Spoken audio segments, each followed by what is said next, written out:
3 विश्वास, इच्छा की प्राप्ति के लिए कल्पना करना और उस पे विश्वास करना दौलतमंद बनने की ओर दूसरा कदम। विश्वास मन का मुख्य रसायन है।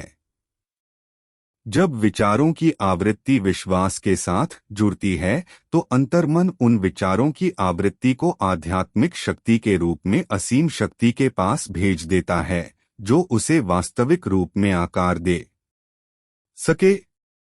सभी सकारात्मक भावनाओं में सबसे ताकतवर भाव होते हैं विश्वास, प्रेम और सेक्स वर्टिकल बार। जब ये तीनों मिलते हैं तो इनमें इतनी अपार शक्ति होती है जिससे विचारों में नई ऊर्जा भर के तुरंत अंतर्मन में पहुंच जाती है, जहां ये आध्यात्मिक शक्ति के रूप में बदल जाती है।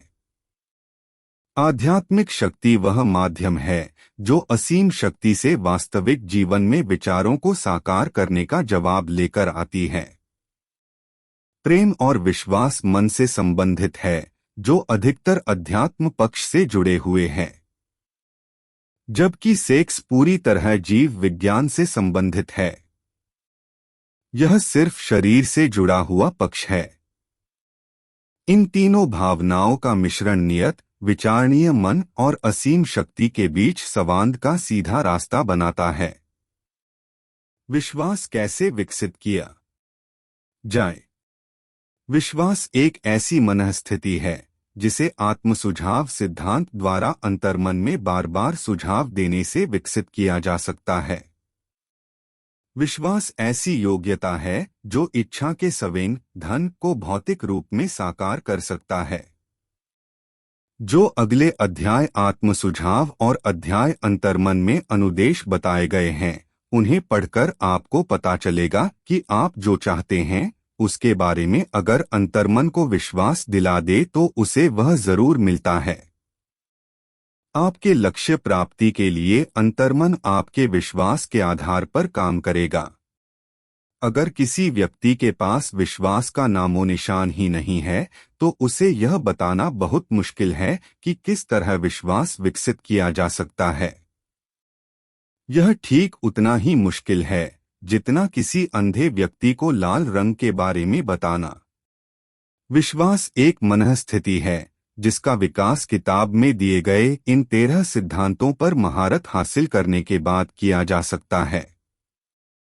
बार बार अपने मन में सुझाव डालना ही खुद से भावनाएं विकसित करने का एकमात्र जरिया है। आगे दिए गए विवरण से यह साफ हो जाएगा। जो सुझाव आप मन में डालते हो वही बन जाते हो, यहाँ तक कि अपराधी भी। एक आपराधिक रसद में कहा गया है, जब लोग पहली दफा अपराध या अपराधियों के संपर्क में आते हैं तो उनसे घृणा करते हैं। अगर फिर भी वे किसी तरह कुछ दिनों तक अपराध के संपर्क में बने रहे तो उसके आदी होने लगते हैं और सहन करना सीख जाते हैं, तथा जब वे काफी लंबे समय तक उसके संपर्क में रहते हैं तो अपराध से प्रभावित होकर उसमें शामिल हो जाते हैं। अगर इस बात को इस तरह कहे कि अगर आप आवेश के साथ किसी विचार को लगातार सोचते हैं तो अंतर्मन इस विचार को स्वीकार कर लेता है और इस पर कार्य करता है। अंतर्मन उस संवेग को साकार रूप देने के लिए कोई न कोई व्यावहारिक प्रक्रिया उपलब्ध कराता है। वे सभी विचार जिनसे भावनाएं जुड़ जाती है और उनमें विश्वास भर जाता है तो वे विचार खुद को भौतिक रूप में तब्दील कर लेते हैं। ऐसे लाखों लोग हैं जो यह मानते हैं कि वे गरीबी और भुखमरी में जीने के लिए इसलिए अभ्यस्त है क्योंकि कोई रहस्यमय शक्ति उनके खिलाफ काम कर रही है जिस पर उनका कोई नियंत्रण नहीं है। इस नकारात्मक आस्था या विश्वास के कारण वे अपने दुर्भाग्य के निर्माता खुद होते हैं, क्योंकि उनका अंतर्मन उनके इस नकारात्मक विश्वास को पकड़ लेता है और इसे भौतिक रूप में आकार देता है।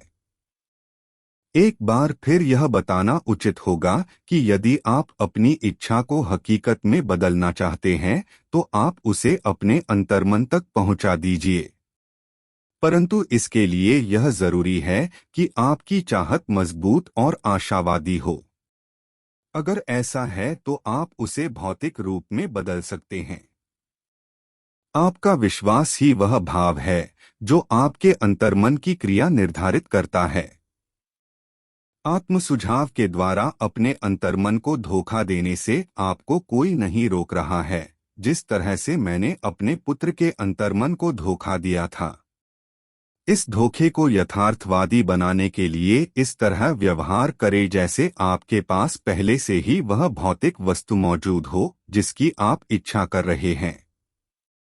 यह भाव आप में उस समय होना चाहिए जब आप अपने अंतर्मन को आदेश दे रहे हो। अंतर्मन विश्वास और आस्था की स्थिति में दिए गए किसी भी आदेश को जिसके बारे में आपको विश्वास हो कि वह हकीकत में बदल जाएगा, सबसे सीधे और व्यवहारिक तरीके से भौतिक रूप में बदल देगा। निश्चित रूप से इतना कहा जा चुका है कि आप उस शुरुआती पॉइंट पर पहुंच सके जहां से प्रयोग और अभ्यास के द्वारा आप अपने अंतर्मन को दिए जाने वाले किसी भी आदेश को आस्था से सरोबार करने की योग्यता हासिल कर सके। पूर्णता अभ्यास से ही आएगी। यह केवल निर्देशों को पढ़ने भर से नहीं आ सकती। आपके लिए यह अनिवार्य है कि आप सकारात्मक भावनाओं को अपने मन की प्रबल शक्तियों के रूप में प्रोत्साहन करें और नकारात्मक भावनाओं को हतोत्साहित करके उन्हें अपने मन से निकाल दे। जिस मन में सकारात्मक भावनाओं की प्रबलता होती है, वह उस मन अवस्था का प्रिय निवास बन जाता है। वह मन इच्छा के अनुरूप अंतर्मन को निर्देश देता है, जिसे यह स्वीकार करता है और इस पर तुरंत कार्य करता है। काफी लंबे समय से धर्मावलंबी संघर्षरत मानवता को यह संदेश देते रहे हैं कि उन्हें इस या उस धार्मिक सिद्धांत में विश्वास करना चाहिए, परंतु वे लोगों को यह बताने में असफल रहे हैं कि विश्वास को किस तरह से पैदा किया जाए। उन्होंने यह नहीं बताया कि विश्वास एक मानसिक अवस्था है जिसे आत्मसुझाव द्वारा विकसित किया जा सकता है। ऐसी भाषा में जिसे एक आम आदमी समझ सके हम वह सिद्धांत बताएंगे जिसके द्वारा विश्वास वहां पर विकसित किया जा सकता है जहां पर इसका नामोनिशान नहीं है। अपने आप पर विश्वास रखे और परमपिता पर विश्वास रखे।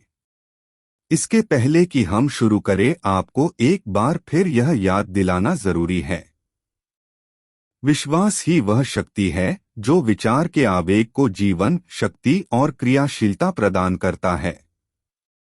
पिछले वाक्य दोबारा पढ़ने लायक है और तीसरी बार यहां तक कि कई बार भी पढ़ सकते हैं। जोर से पढ़े तो बेहतर रहेगा। विश्वास धन कमाने का शुरुआती बिंदु है। विश्वास उन सभी चमत्कारों और सभी रहस्यों का आधार है जिन्हें विज्ञान के नियमों के आधार पर स्पष्ट नहीं किया जा सकता। विश्वास कामयाबी का इकलौता इलाज है। विश्वास वह रसायन है जिसे जब प्रार्थना के साथ मिलाया जाता है तो इंसान असीम शक्ति के साथ सीधा संवाद करता है। विश्वास वह रसायन है जो इंसान के सीमाबद्ध मन द्वारा निर्मित विचारों के आम कंपनों को आध्यात्मिक समतुल्य में रूपांतरित करता है। विश्वास इकलौता माध्यम है जिसके द्वारा इंसान असीम शक्ति की वैश्विक शक्ति का दोहन और प्रयोग कर सकता है। प्रमाण आसान है और आसानी से दिया जा सकता है। यह आत्मसुझाव के सिद्धांत में लिप्त हुआ है। आइए हम अपने ध्यान को आत्मसुझाव के विषय पर केंद्रित कर ले और यह पता लगाएं कि यह क्या है और यह क्या हासिल करने में समर्थ है। यह तथ्य तो सभी जानते हैं कि आदमी अपने आप से जो बार बार दोहराता है वह आखिरकार उस बात पर विश्वास करने लगता है, चाहे वह बात सही हो या गलत।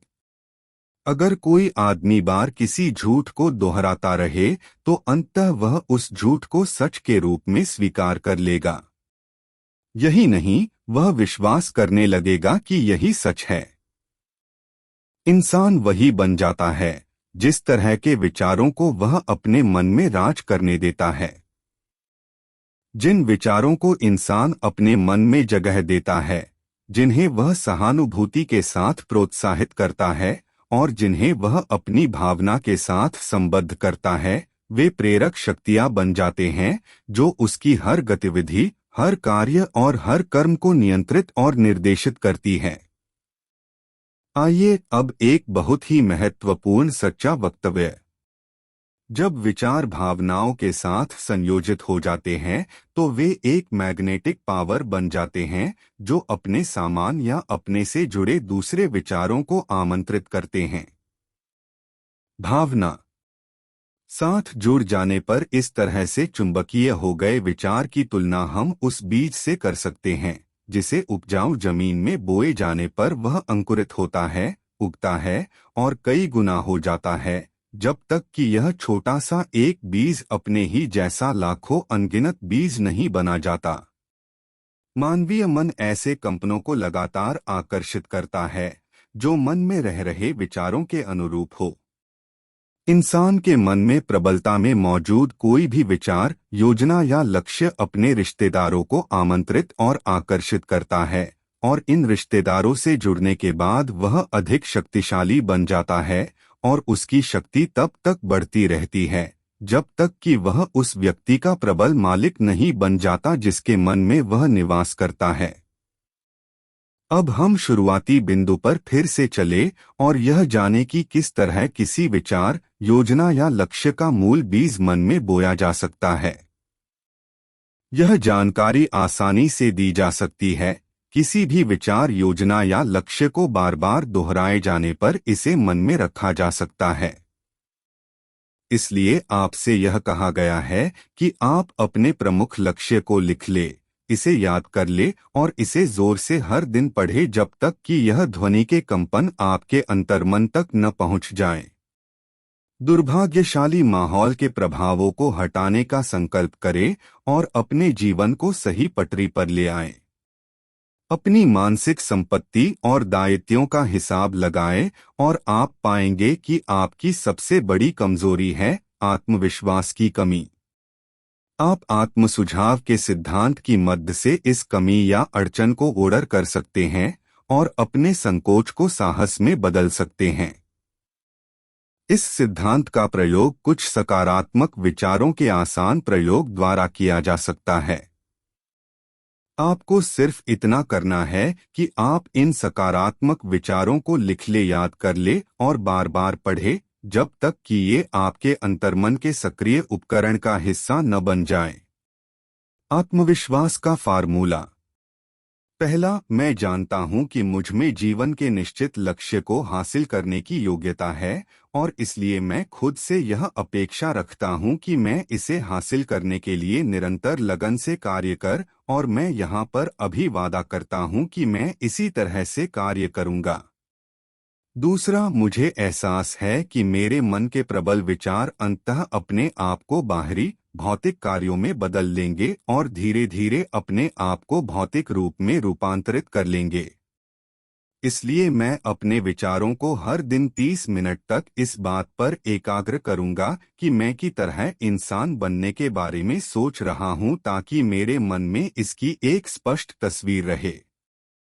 तीसरा, मैं जानता हूं कि आत्म सुझाव के सिद्धांत के प्रयोग के द्वारा मैं जिस भी इच्छा को अपने मन में निरंतर बनाए रखूंगा वह अंततः किस प्रैक्टिकल तरीके के द्वारा अपने आप को भौतिक रूप में बदल लेगी और मुझे वह वस्तु हासिल हो जाएगी जिसका मैंने लक्ष्य बनाया है।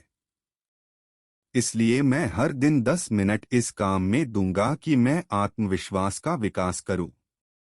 चौथा, मैंने स्पष्ट रूप से जीवन में अपने प्रमुख निश्चित लक्ष्य का वर्णन लिख दिया है और मैं कोशिश करना कभी नहीं छोड़ूंगा जब तक कि मुझ में इसे हासिल करने का पर्याप्त आत्मविश्वास विकसित न हो जाए।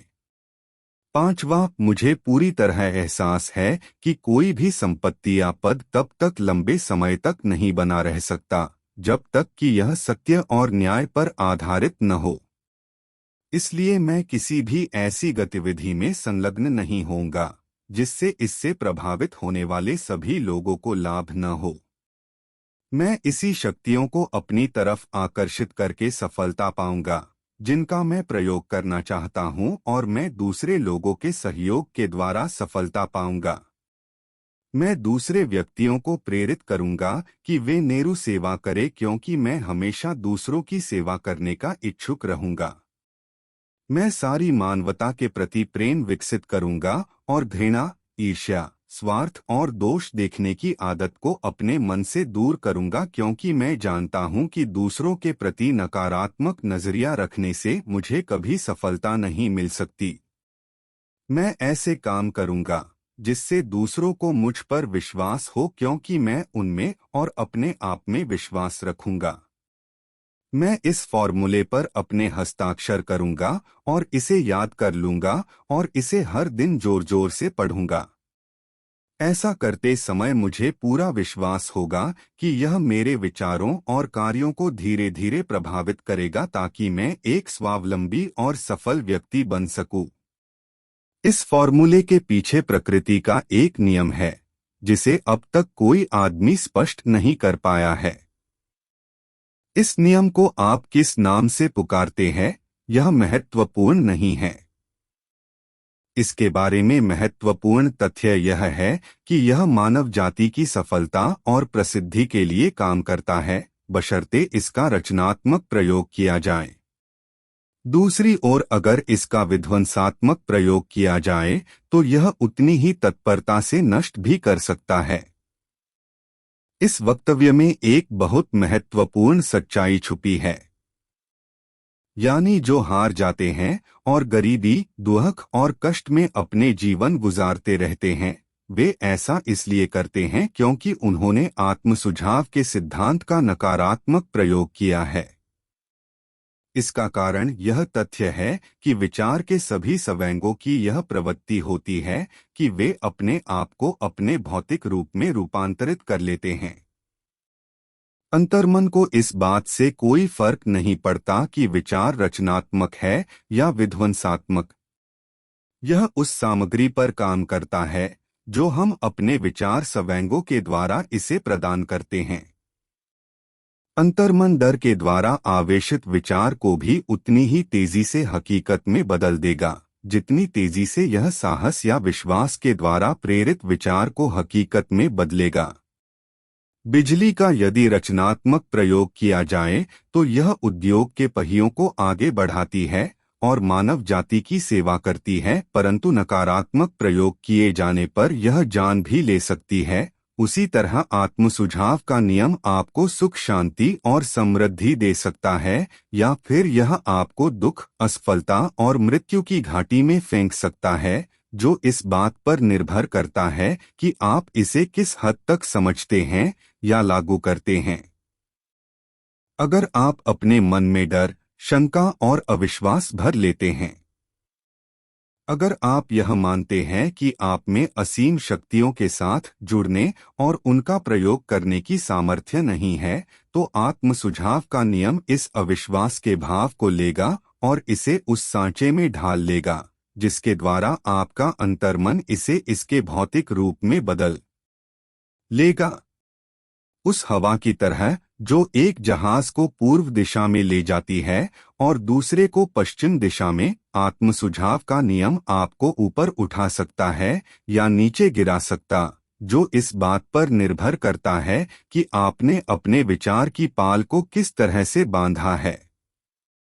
आत्मसुझाव के नियम के द्वारा कोई भी व्यक्ति उपलब्धि की कल्पनातीत ऊंचाइयों को छू सकता है और यह इस कविता में बहुत अच्छी तरह से अभिव्यक्त होता है। 44 अगर आप सोचते हैं कि आप हार गए हैं तो आप हार गए हैं। अगर आप सोचते हैं कि आप में हिम्मत नहीं है तो आप में नहीं है।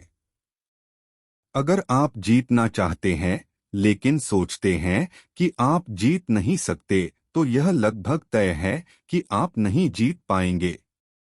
44 अगर आप सोचते हैं कि आप हारेंगे तो आप हार चुके हैं, क्योंकि दुनिया में हमने यह पाया है, सफलता किसी व्यक्ति की इच्छा से शुरू होती है। यह पूरी तरह से मानसिक स्थिति पर निर्भर है। 44 अगर आप सोचते हैं कि आप पिछड़ गए हैं तो सचमुच ऐसा ही है। आपको ऊपर उठने के बारे में सोचना होगा। आपको अपने आप पर विश्वास करना होगा और तभी आप जिंदगी में कुछ कर सकते हैं। 4.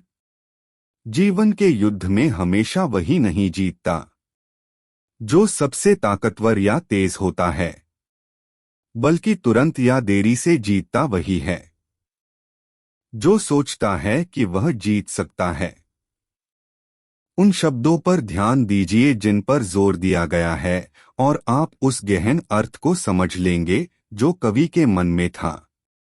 आपके मन में कहीं न कहीं उपलब्धि का बीज सोया हुआ है, जिसे अगर जगा दिया जाए और काम में जुटा दिया जाए तो वह आपको उन ऊंचाइयों पर ले जाएगा जिन्हें हासिल करने की बात आपने सपने में भी नहीं सोची होगी।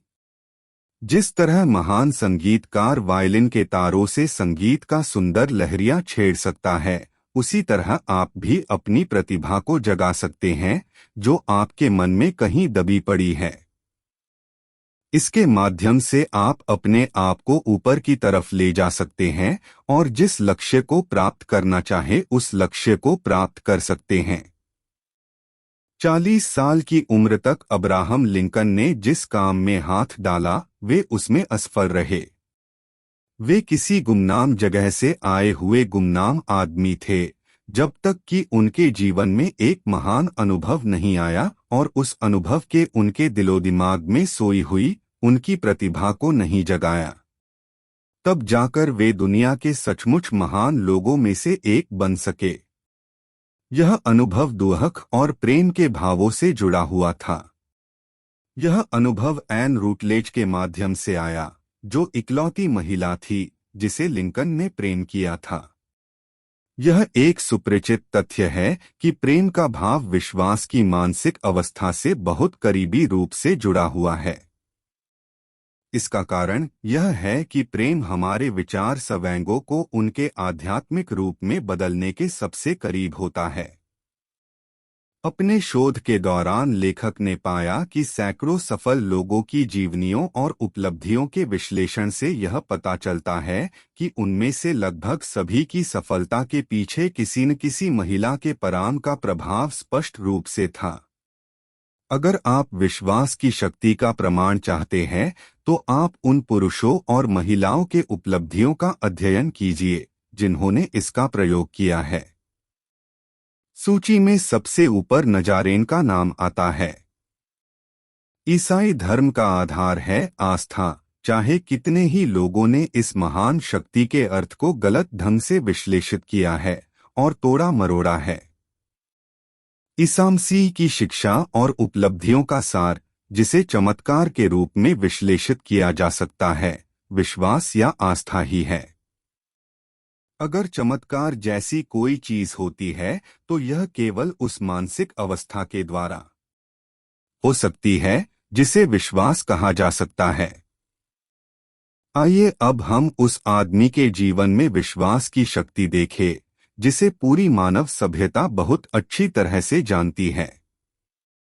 उस आदमी का नाम है महात्मा गांधी। इस आदमी में विश्वास की संभावनाओं का सबसे चमत्कारी उदाहरण देखने को मिलेगा। अपने समय में गांधी जी के पास जितनी शक्ति थी उतनी किसी भी जीवित व्यक्ति के पास नहीं थी और इसके बावजूद उनके पास शक्ति के कोई पारंपरिक औजार नहीं थे जैसे कि धन, युद्ध के जहाज, सिपाही या हथियार।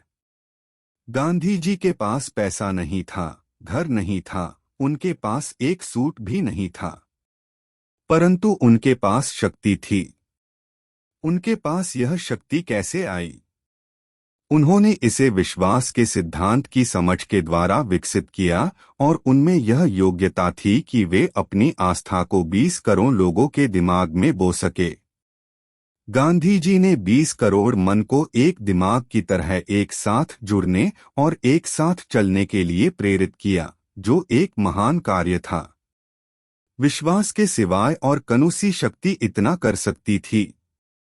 20वीं सदी के मध्य में मार्टिन लूथर किंग को मानव अधिकारों और सभी लोगों के गौरव की रक्षा करने के लिए उनके मन में गहरा विश्वास था। जिसकी वजह से हर जाति संप्रदाय में विश्वास करने वाले महिलाओं एवं पुरुषों ने उनके समाज में एक समान अधिकारों के संघर्ष से जुड़े। उनका सपना था कि किसी को उसके रंग से नहीं बल्कि उसके चरित्र से पहचाना जाना चाहिए। उनका यह सपना पूरी तरह से तो पूरा नहीं हो सका, परंतु उनके कार्य और मृत्यु ने संपूर्ण दुनिया में एक नवचेतना की तरह कार्य किया और लोगों को लगातार इससे जूझने के लिए प्रेरित कर रहा है। बिजनेस और उद्योग चलने में विश्वास और सहयोग की जरूरत होती है। ऐसे में यह रोचक भी है और लाभदायक भी कि हम एक घटना का विश्लेषण करें जो हमें बहुत अच्छे ढंग से वह तरीका समझाती है जिसके द्वारा उद्योगपतियों और बिजनेसमैनों ने बहुत बड़ी दौलत कमाई तथा उन्होंने लेने से पहले देने के तरीके से ऐसा कर दिखाया। यह घटना 1900 की है, जब यूनाइटेड स्टेट्स स्टील कॉरपोरेशन बन रहा था। जब आप कहानी पढ़े तो इन मूलभूत तथ्यों को अपने दिमाग में रखें और आप समझ पाएंगे कि किस तरह विचार बड़े खजानों में बदलते हैं।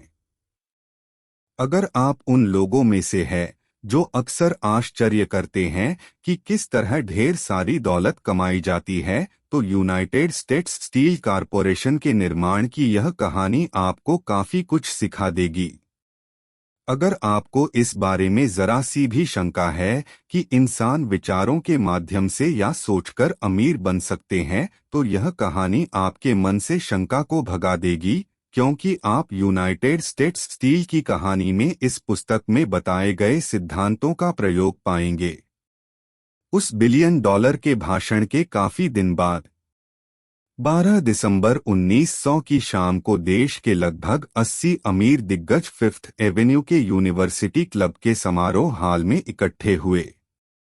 अवसर था पश्चिम से आए हुए एक युवक का सम्मान करना, परंतु आधा दर्जन से अधिक अतिथियों को इस बात का एहसास नहीं था कि वे लोग अमेरिका औद्योगिक इतिहास के सबसे महत्वपूर्ण घटना देखने जा रहे थे। जे एडवर्ड सिमंस और चार्ल्स स्टीवर्ट स्मिथ के हृदय कृतज्ञता से भरे थे, क्योंकि जब वे हाल ही में पिट्सबर्ग गए थे तो चार्ल्स एम शवाब ने उदारतापूर्वक मेहमानवाजी की थी और उनका अद्भुत अतिथि सत्कार किया था।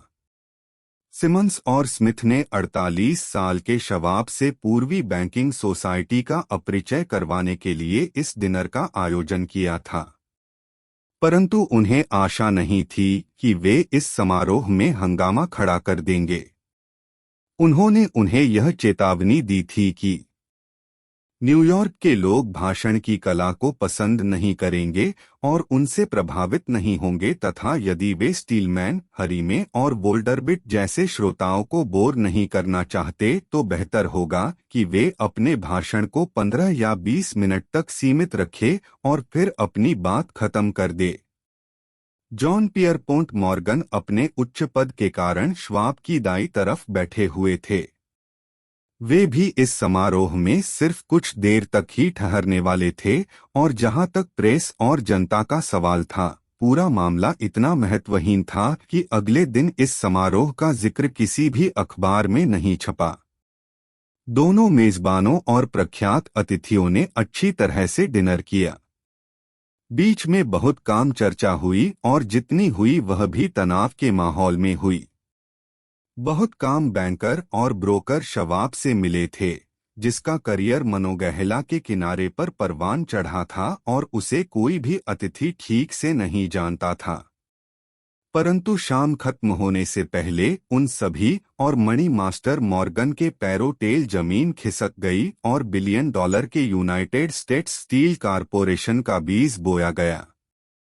इतिहास के लिहाज से शायद यह दुर्भाग्यपूर्ण है कि उस डिनर में चार्ल्स शवाब के दिए हुए भाषण का कोई रिकॉर्ड नहीं है। शायद यह एक घरेलू भाषण होगा जिसमें ग्रामेर की कई गलतियां होंगी, क्योंकि शवाब भाषा की शुद्धता पर ज्यादा ध्यान नहीं देते थे और उस भाषण में सूक्तियां और चुटकुले भी होंगे। परंतु इनके अलावा उसमें एक प्रबल शक्ति थी जिसका उन 5 बिलियन डॉलर के लगभग की संपत्ति वाले श्रोताओं पर अविस्मरणीय प्रभाव पड़ा। जब यह 90 मिनट का भाषण समाप्त हुआ और जब श्रोता इसके जादू के कारण अब भी मंत्रमुग्ध थे, तो मॉर्गन वक्त को एक खिड़की के पास अलग ले गए, जहां चौखट पर बैठकर और पैरों को नीचे लटकाकर उन्होंने 1 घंटे तक चर्चा की। शवाब के व्यक्तित्व का जादू पूरी शक्ति से काम कर रहा था, परंतु इससे भी अधिक महत्वपूर्ण और अधिक स्थायी वह पूर्ण और स्पष्ट प्रोग्राम था जो उन्होंने स्टील के विस्तार के लिए प्रस्तुत किया था। कई और लोगों ने मॉर्गन की रुचि जगाने की कोशिश की थी कि वे स्टील के लिए भी उसी तरह का ट्रस्ट बनाए जिस तरह बिस्किट, वायर और हूप, शक्कर, रबर, व्हिस्की, तेल या च्युइंगम के लिए बना रखा था। जॉन डब्ल्यू गेट्स नाम के गैम्बलर ने भी इसका प्रस्ताव रखा था, परंतु मॉर्गन को उस पर भरोसा नहीं था। बिल और जिम मूर, जो शिकागो में स्टॉक जोबेर थे और जो एक मैच ट्रस्ट और क्रैकर कारपोरेशन बना चुके थे, उन्होंने भी इसका प्रस्ताव रखा था, परंतु वे भी असफल हुए थे। देहात के वकील अल्बर्ट एच गैरी भी यही चाहते थे, परंतु वे इतने बड़े नहीं थे कि उनकी बातों का प्रभाव पड़े। सिर्फ शवाब की वाक्पटुता ही जेपी मॉर्गन को उन ऊंचाइयों तक ले जा सकी जहां से वे यह देख पाए कि इस साहसिक आर्थिक कार्य के कितने जबरदस्त परिणाम निकलेंगे। हालांकि आसानी से पैसे कमाने वाले लोगों की नज़र में यह विचार एक पागलपन भरा सपना ही था। आर्थिक चुंबकीय एक पीढ़ी पहले शुरू हुई थी और इसने स्टील जगत में हजारों छोटी और कई मामलों में अक्षमता से चलाई जा रही कंपनियों को बड़े और प्रतियोगिता से धराशायी हो चुके कॉरपोरेशनों में तब्दील किया था। और यह हंसमुख उसिनीस पायरेट जॉन डब्ल्यू गेट्स के द्वारा खोजी गई तकनीकों से संभव हुआ था। छोटी कंपनियों से गट्स पहले ही American steel and wire company बना चुके थे और मॉर्गन के साथ मिलकर उन्होंने फेडरल स्टील कंपनी बना ली थी। परंतु अगर इनकी तुलना एंड्रू कार्नेगी के विशालकाय ट्रस्ट से की जाए, जिसके स्वामी और संचालक थे, तो यह सारी कंपनियों और कारपोरेशन बौने थे। चाहे वे कितनी ही एकता का परिचय दे दे, परंतु वे सब मिलकर भी कार्नेगी साम्राज्य में सुरंग नहीं लगा सकते थे और मॉर्गन यह बात जानते थे। कार्नेगी भी यह बात जानते थे। स्कीबो कैसल की शानदार ऊंचाइयों से उन्होंने पहले तो रोचकता से और बाद में चिढ़कर देखा कि मॉर्गन को छोटी कंपनियां उनके बिजनेस में किस तरह प्रवेश कर रही है। जब यह प्रयास अधिक साहसिक हुए तो कार्नेगी क्रोधित हो गए और उन्होंने प्रतिशोध लेना शुरू कर दिया। उन्होंने यह फैसला किया कि वे अपने प्रतियोगियों की हर मिल को डुप्लीकेट करेंगे। अब तक उन्होंने वायर, पाइप, हूप या शीट में कोई रुचि नहीं दिखाई थी।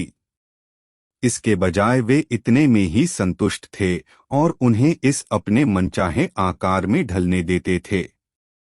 परंतु अब अपने प्रमुख और योग्य लेफ्टिनेंट शवाब के सहयोग से वे अपने दुश्मनों को बर्बाद करने की योजना बना रहे थे। चार्ल्स एम शवाब के भाषण में मॉर्गन को एक की समस्या का जवाब मिल गया। कार्नेगी के बिना बना कोई ट्रस्ट, जिसके पास सबसे बड़ी स्टील कंपनी थी, दरअसल ट्रस्ट कहा ही नहीं जा सकता। जैसा एक लेखक ने कहा, यह ऐसा नींबू का शरबत होगा जिसमें नींबू ही न हो। 12 दिसंबर 1990 की रात को श्वाब के भाषण में निश्चित रूप से यह संकेत था, हालांकि इस बात का कोई दावा या वादा नहीं किया गया था कि विशालकाय कार्नेगी साम्राज्य मॉर्गन के टेंट में लाया जा सकता है। शवाब ने स्टील के भविष्य के बारे में चर्चा की और एक ऐसा सिस्टम बनाने पर जोर दिया जिसमें सक्षमता हो, विशेषज्ञता हो, असफल मिले की तालाबंदी हो और सफल वस्तुओं पर प्रयास की एकाग्रता हो, खनिज के आवागम में बचत हो, ओवरहेड और प्रशासनिक मदों में बचत हो और विदेशी बाजार सफल प्रवेश हो। यही नहीं, उन्होंने इन लोगों को यह भी बताया कि उनकी पारंपरिक पायरेसी में गलतियां कहाँ हो रही है। उन्होंने ऐसा संकेत किया कि उनके बिजनेस का वर्तमान लक्ष्य मोनोपाली बनाना, कीमतें बढ़ाना और इस पूरी प्रक्रिया में खुद को मीठे मीठे डिविडेंड देना था। श्वाब ने रोचक अंदाज में इस सिस्टम की आलोचना की। उन्होंने अपने श्रोताओं को यह बताया कि इस तरह की नीति में दूरदर्शिता नहीं है और इसका कारण यह है कि यह बाजार को एक ऐसे युग में संकुचित कर रही थी जिसमें हर तरफ विस्तार का बोलबाला था। उन्होंने यह दावा किया कि स्टील की कीमत कम करने से बाजार का विस्तार होगा, स्टील के अधिक उपयोग खोजे जाएंगे और विश्व के व्यापार का एक बड़ा हिस्सा उनकी झोली में आ जाएगा। दरअसल हालांकि श्वाब को यह बात पता नहीं थी, परंतु श्वाब आधुनिक मॉस प्रोडक्शन के मसीह थे। यूनिवर्सिटी क्लब का डिनर समाप्त हुआ। मॉर्गन अपने घर लौट गए और श्वाब की सुनहरी भविष्यवाणी के बारे में सोचते रहे। श्वाब वापस पिट्सबर्ग लौट गए जहां वे एंड्रू कार्नेगी का स्टील बिजनेस चला रहे थे। गैरी और बाकी लोग अपने स्टॉक टिकेरस के पास वापस लौट गए जहां वे अगले कदम का इंतजार करने लगे। इसमें ज्यादा वक्त नहीं लगा। श्वाब ने उनके सामने तर्कों का जो भोज रखा था उसे पचाने में मॉर्गन को 1 सप्ताह लगा। उन्होंने अपने आप को पूरी तरह से आश्वस्त कर लिया कि इसका परिणाम आर्थिक अपच नहीं होगी। उन्होंने श्वाब को बुलवाया और उन्होंने पाया कि वह युवक जरा संकोची था। श्वाब ने संकेत किया कि कार्नेगी इस बात को पसंद नहीं करेंगे कि उनकी कंपनी का विश्वसनीय प्रेसिडेंट वॉल स्ट्रीट के सम्राट के साथ मुलाकात कर रहा है, जबकि कार्नेगी ने यह कसम खाई थी कि वे वॉल स्ट्रीट पर कभी कदम नहीं रखेंगे।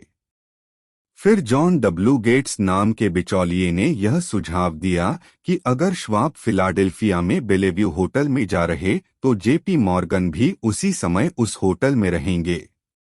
जब श्वाब आए तो मॉर्गन दुर्भाग्य से न्यूयॉर्क के अपने घर में बीमार थे और इसलिए उनके प्रबल आग्रह पर श्वाब न्यूयॉर्क गए और उस आर्थिक दिग्गज की लाइब्रेरी में उन दोनों की मुलाकात हुई।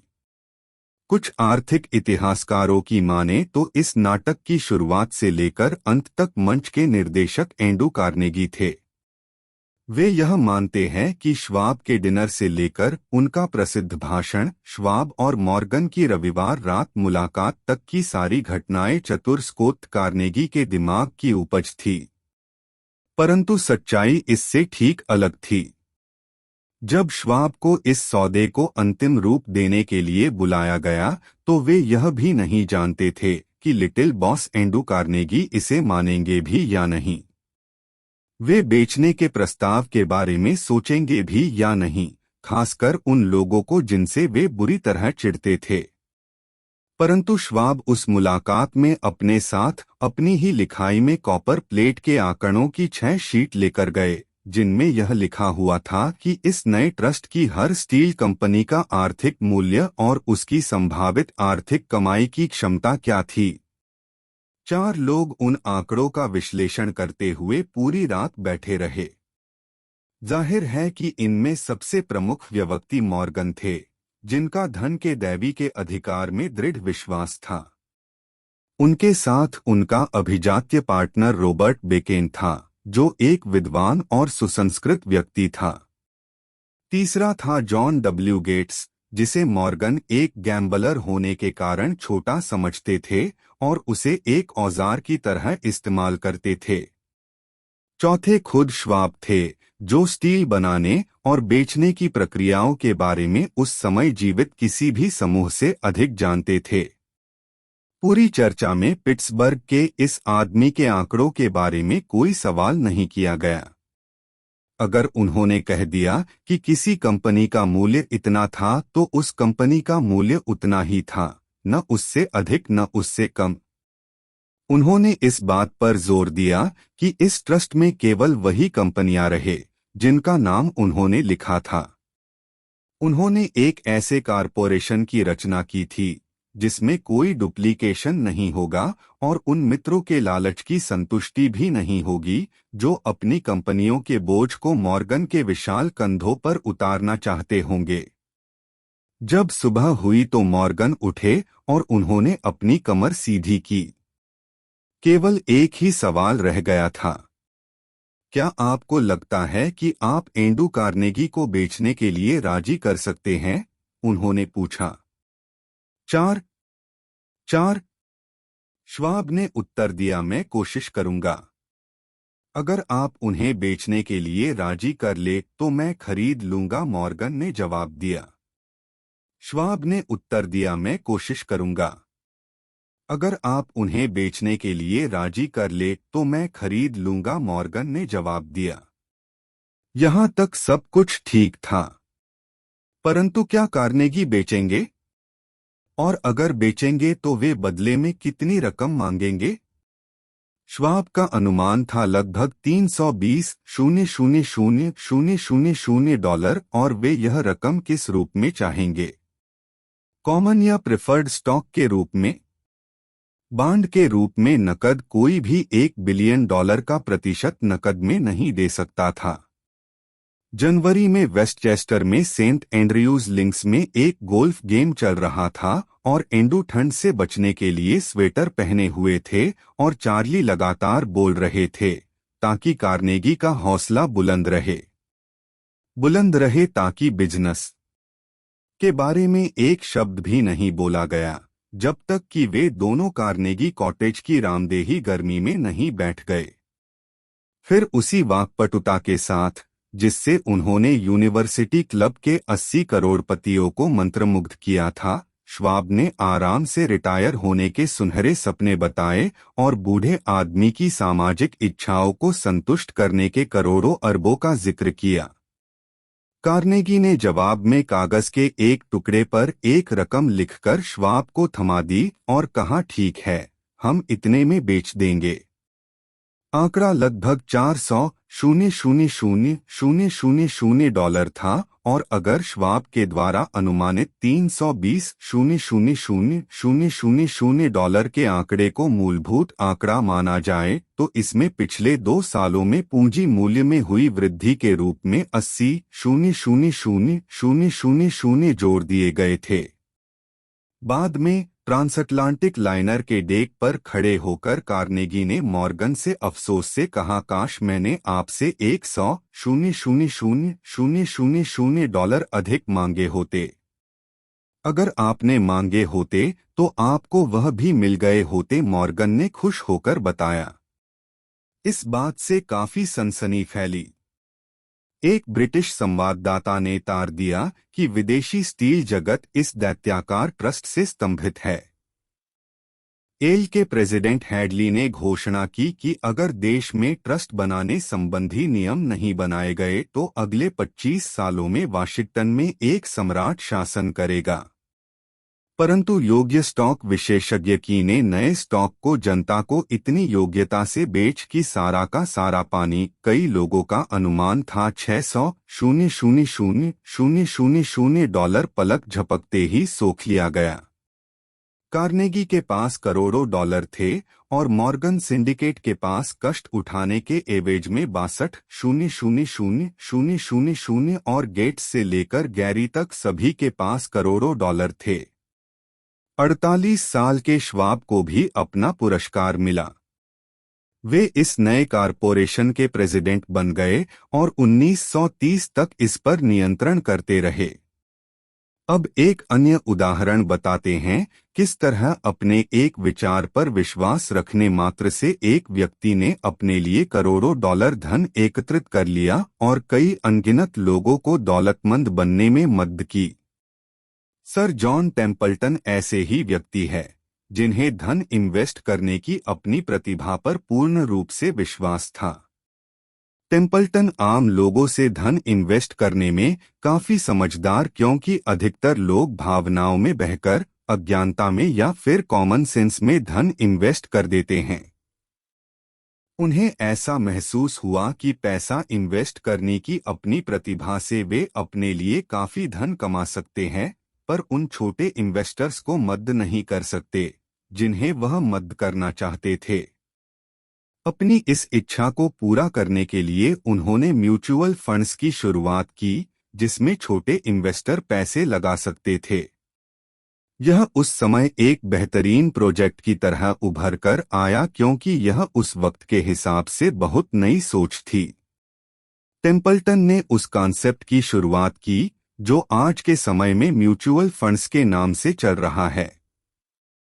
टेम्पल्टन ग्रोथ फंड्स के पार्ट टाइम कर्मचारी और हरे होल्डर जॉन टेम्पल्टन स्मरण करते हुए बताते हैं कि जब उन्होंने पहली बार अपनी कंपनी की मीटिंग की थी तो उनके साथ एक छोटे से कमरे में कुछ सामान्य भोजन सामग्री बेचने वाले अधिकारी थे। आज के वक्त टेम्पल्टन फंड के अंदर 6,000 से अधिक कर्मचारी काम करते हैं और उनकी संपत्ति $36 बिलियन से अधिक पहुंच चुकी है। इस विकास गति ने ही टेम्पलेटन ग्रुप को आज सबसे अग्रणी फंड ग्रुप में काबिज है। उसका एक उदाहरण यह है कि आज से 3 वर्ष पहले जिस किसी ने भी अपने $10,000 टेम्पल्टन फंड में लगाए थे, आज उनकी कीमत $1 मिलियन है। 1992 में जब उन्होंने अपनी company Templeton funds of interest को $400 मिलियन में बेचा था, तब तक उनके मन संतुष्ट हो गया था कि उन्होंने दौलतमंद बनने में काफी लोगों की मदद कर चुके हैं।